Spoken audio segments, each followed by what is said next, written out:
અંબાજીમાં ભાદરવી પૂનમના મેળામાં પ્રથમ દિવસે 3.70 લાખ શ્રદ્ધાળુઓએ દર્શન કર્યા છે, જ્યારે મંદિરના શિખર 140 ધજા ચઢાવવામાં આવી હતી. તો મંદિર ટ્રસ્ટમાં વિવિધ કાઉન્ટર ઉપર 29.44 લાખની આવક નોંધાઈ છે. ભાદરવી પૂનમના મેળા માટે મંદિર મનમોહક રોશનીથી સુશોભિત કરાયું છે. પ્રથમ દિવસે ડ્રોન દ્વારા લેવાયેલા દ્રશ્યો આકર્ષણનું કેન્દ્ર બન્યા હતા. પ્રથમ દિવસે મંદિરમાંથી 3.35 લાખ પ્રસાદના પેકેટનું વેચાણ નોંધાયું છે અને નિઃશુલ્ક ભોજનાલયમાં 45,000 શ્રદ્ધાળુઓએ ભોજનનો લાભ લીધો છે અને 22,000 જેટલા મુસાફરોએ એસટી સુવિધાનો લાભ લીધો છે.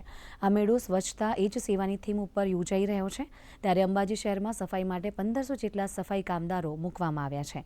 જિલ્લા પોલીસ વડાએ જણાવ્યું હતું કે પ્રથમ દિવસ સુખદ રૂપે પસાર થયો છે, ત્યારે મેળાના 7 દિવસ આ જ રીતે શાંતિપૂર્ણ પસાર થશે.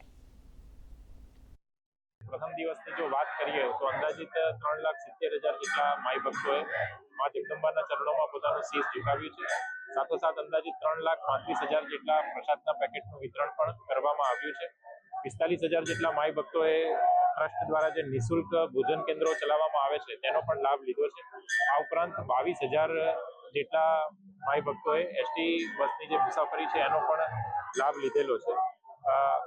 જે કહી શકાય કે સ્વચ્છતા એ જ સેવા એ કેમ્પેઇન સાથે આ આખો ભાદરવી પૂનમનો મેળો થઈ રહ્યો છે. પહેલા દિવસે જે બંદોબસ્ત રાખવામાં આવેલો તો બહુ સારી રીતે તે બંદોબસ્ત કરવામાં આવેલ છે. અત્યાર સુધી કોઈ પણ ઇન્સિડન્સ અમારા ધ્યાન ઉપર આવેલ નથી. ભક્તોનું દર્શન છે, 3,70,000 જેટલા ભક્તો આવીને દર્શન કરીને અત્યાર સુધી ગયા છે. તેઓનું બહુ શાંતિથી આ દર્શન પૂરું થયેલ છે. આની જે વ્યવસ્થા સીસીટીવીના માધ્યમ અથવા બોડી ઓન કેમેરાના માધ્યમથી શરૂ છે